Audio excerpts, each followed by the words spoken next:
Hello good morning. और आप लोग सब कैसे हैं बताइएगा जरूर। उम्मीद करते हैं कि आप लोग सब अच्छे होंगे। और आज कुछ खास वजह है जिसके कारण हम लोग, मैडम दिखलाइए, ये काला बिल्ला लगा करके आज अपनी ड्यूटी निभाना है।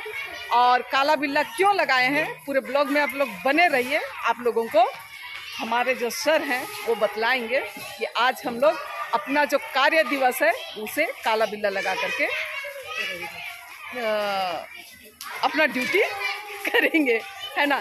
तो अगर आप लोगों को पसंद आता है ये छोटा सा अपडेट तो आप लोग उसे लाइक शेयर और कमेंट कर दीजिएगा। और जितने गवर्नमेंट टीचर हैं, है ना, क्योंकि हम सबकी ये आवाज़ ऊपर तक, सरकार तक पहुंचनी चाहिए।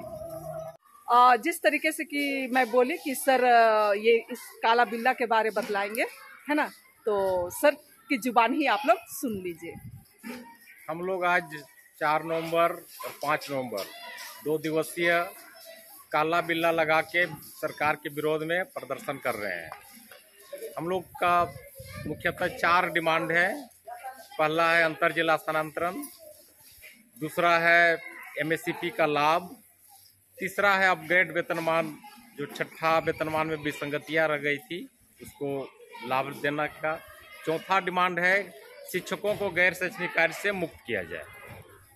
तो जिस तरीके से कि आप लोग सुने सर की जुबानी, तो अगर ये सब मांग हमारी पूरी हो जाती है तब तो ठीक है, और यदि पूरी नहीं होती है तो संघ की ओर से हम लोग रांची जाएंगे, है ना। 19 नवंबर को वहाँ मुख्यमंत्री के आवास में धरना प्रदर्शन की जाएगी।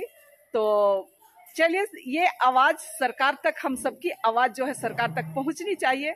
और इसके लिए सारे हमारे जो गवर्नमेंट टीचर्स हैं सबों को एकजुट होने की जरूरत है।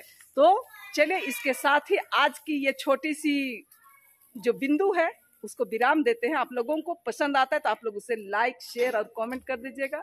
और हमारे जो नए फ्रेंड्स हैं तो सब्सक्राइब जरूर से कर दीजिएगा।